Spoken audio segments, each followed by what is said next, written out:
O branqueamento é um processo psíquico hipnótico no qual pessoas brancas e negras estão submetidas.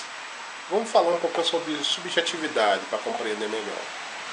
Será que a gente consegue pegar a saudade, calcular o peso de uma tristeza?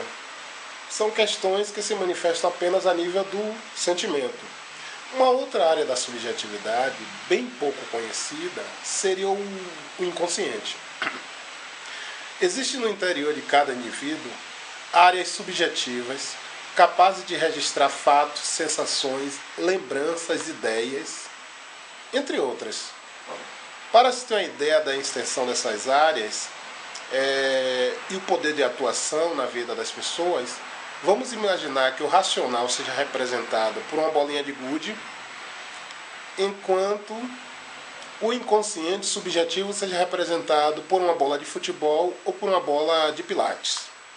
Por aí você vê a diferença do que é uma bolinha de gude, campo racional, e uma bola de futebol ou de pilates, campo inconsciente, campo imaginário.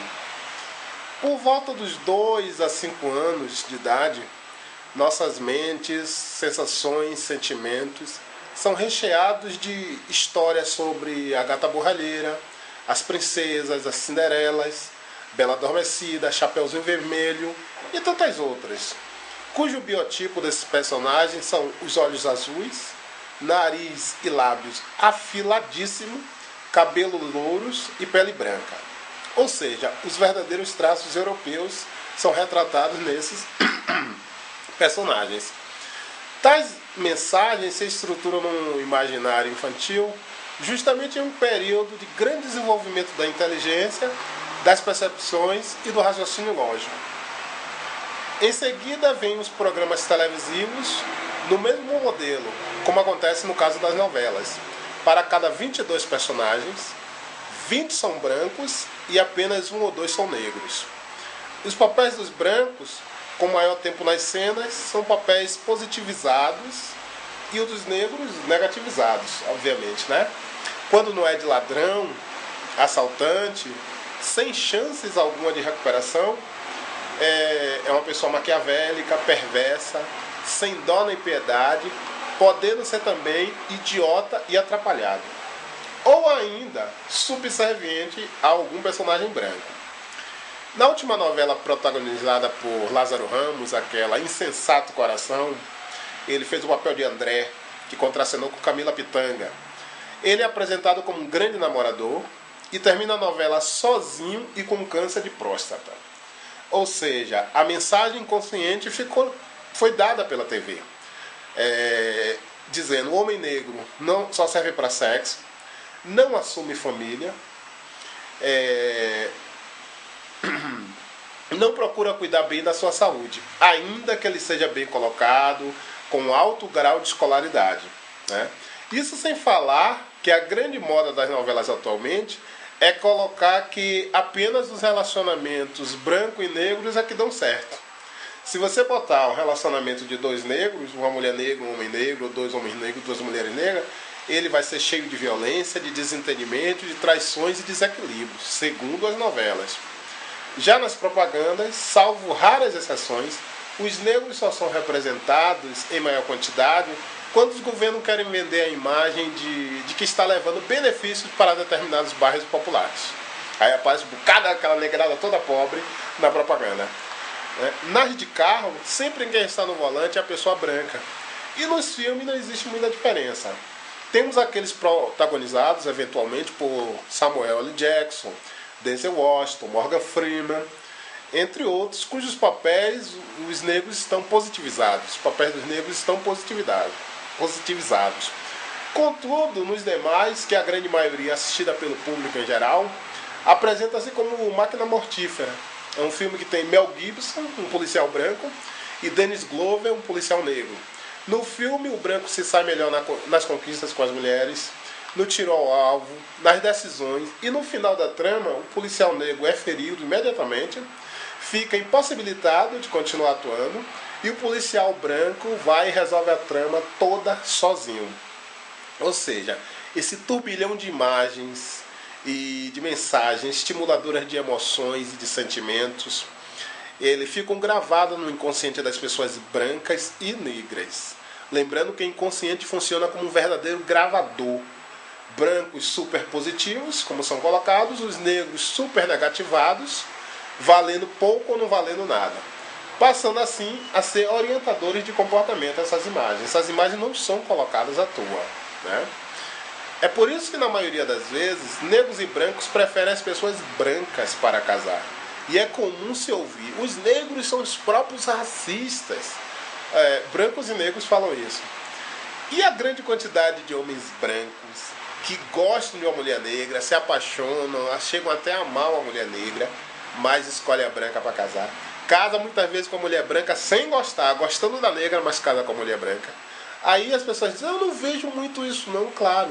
Que o namoro de homem branco com mulheres negras, ele se dá muito às escondidas e nas caladas da noite, né? Não são namoros assim em locais públicos, não. Então, os comportamentos das pessoas estão muito direcionados em função do turbilhão de hipnose a qual a sociedade está submetida diariamente. Uma sociedade que fica exposta dessa maneira a esse tipo de mensagem, com tamanha intensidade, vai continuar tratando o branco como vale mais, muito mais, e o negro como vale menos ou não vale nada. Então, algumas vezes percebendo e outras vezes de maneira completamente dopada e inconsciente. Na verdade, todos nós, negros e brancos, estamos sendo fantoches na mão da grande mídia, na mão da elite que utiliza as suas mídias para nos manipular, né? Recado para o movimento negro, poxa, não, eu vi você me provocando. Recado para o movimento negro, eu diria o seguinte, ao longo da década de 70, os movimentos negros vinham conquistando grandes públicos, grandes contingentes populacionais. Quando chega no meado da década seguinte, uma minoria de negros e negras que consegue adentrar a universidade, eles começam a pegar o mesmo modelo universitário e jogar nos movimentos negros, ou seja, aquele modelo de meia dúzia de pessoas enclausurada nos muros da universidade, discutindo um bocado de ideia que o grande público não sabe o que é e não tem nenhum contato, e fica aquela meia dúzia falando para meia dúzia lá dentro da universidade.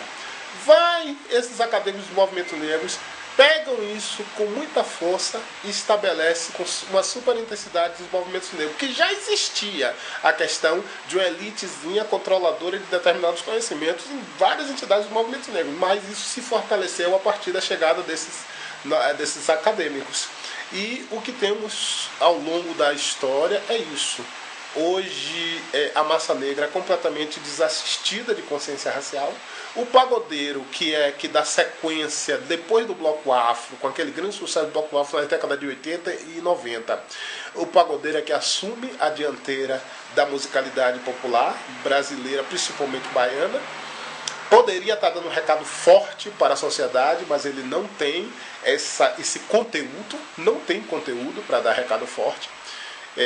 A gente lembra que durante a época dos blocos afros se falava em Ranavalona, Nizinga, Anúbia Axô, ou seja, rainhas, reis, rainhas, príncipes de países africanos, a história de países africanos, uma verdadeira aula de geopolítica que os movimentos negros conseguiram dar nessas 2 décadas.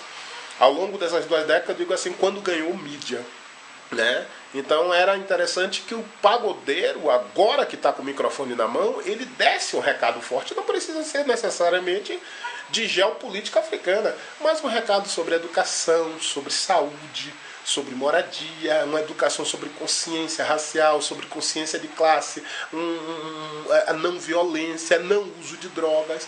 Mas o pagodeiro não tem conteúdo, tem demonstrado não possuir conteúdo para essas coisas, e as letras do pagode são essas que estão aí, a nossa juventude, nossos jovens, exposto a esse tipo de mensagem, né? E a sociedade complicadíssima. Então, eu diria que os movimentos negros, algumas lideranças, elas trabalhassem melhor essa necessidade de mostrar que sabe fazer discurso acadêmico.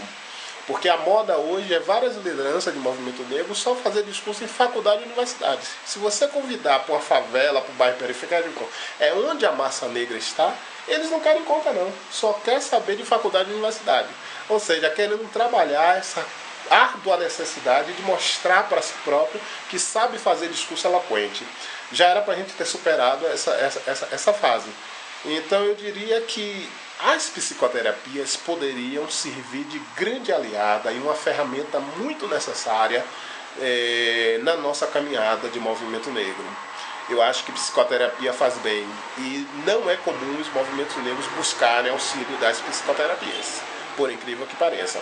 Muita coisa mudou da década de 70 para cá, inclusive as abordagens das psicoterapias mudaram, muitas delas, várias abordagens novas chegaram. E seria interessante a gente trabalhar, principalmente quando se trata de inconsciente, a gente não querer resolver tudo do inconsciente com livro e com discurso verbal, porque não resolve. Não é à toa que de 10 lideranças negras, 9,7 estão casadas com mulheres brancas, por incrível que pareça. Obrigado a vocês, até a próxima.